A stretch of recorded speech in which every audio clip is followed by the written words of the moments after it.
6-0 की गूंज चल रही है कुछ सालों से, और अब फिर एक याद ताज़ा हुई है। इंडिया ने खुद ही 6-0 की याद ताज़ा कर दी। और मैं तो कौन इंतजार से से 6-0 हूँ, की बात कर रहे हैं आप वैसे? मैं तो इंतजार में हूँ अनऑफिशियल 7-0 भी हो जाए, वही 6-0 और 7-0 जो साल पहले, कुछ साल तो नहीं, 1 साल पहले तकरीबन हवाओं में हुए थे, वो ज़मीन पे भी हो गए। इंडिया के साथ जो चीज़ हवा में हुई थी वही चीज़ अब ज़मीन पे हो गई। बस ओपोनेंट का फ़र्क है। बस ओपोनेंट का फ़र्क है। अब ओपोनेंट जो है वो हर जगह एक जैसे नहीं होते ना भाई। वो एक जगह हरा झंडा था, दूसरी जगह हरी ग्रास। हाँ, हरा तो था भाई, हरा हरा तो कर दिया इंडिया को।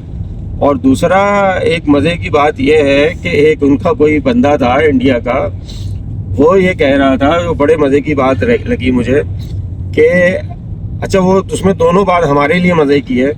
अब आप कुछ लोग नाराज़ हो जाएंगे। वो कह रहा था कि बाबर आजम की जब 50 नहीं होती थी ना, 100 नहीं होता था, तो बाबर आजम खेलने जाते थे जिम्बाब्वे। तो जिम्बाब्वे इसलिए मशहूर हुए थे बाबर आजम। लेकिन उसने कहा कि इंडिया पे यह हाल हो गया है कि पूरी टीम जिम्बाब्वे जा रही है मैच जीतने के लिए। तो ये बड़ा फनी, तो वो जो 2 प्लेयर आए थे लपेटने वाले, वो लपेट गए, उनकी तो वो लपेट गए, वो लिपट गए वो और लपेट गए। वो बॉलें उनके अड़ोस पड़ोस से गुजरती हुई जा रही आमिर हैं। की बात वो सही हुई कि भाई सीधी विकेटों पे, जहाँ पे बॉल खुद बोलती है आ बता मुझे कहाँ मारना है, कहाँ जाना है, वहाँ पे तो ये खेल रहे थे। लेकिन जहाँ पे बॉल इधर उधर हुई वो खुद इधर उधर हो गए। उसके बाद ना अभिषेक शर्मा को कुछ बॉल नज़र आ रही थी और ना ही सूर्यवंशी तो मेरे ख्याल से विंबलडन देखने चले गए थे। उनके बाद इससे ज़्यादा तो कोई काम नहीं बचा था।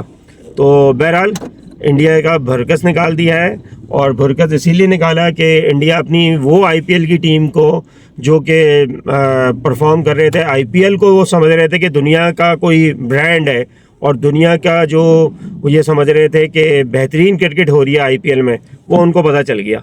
अब आईपीएल जो खेलने जा रहा है और आईपीएल जो खेल रहा है उसकी अहमियत का अंदाज़ा हो गया होगा ये 6 मैच देख के।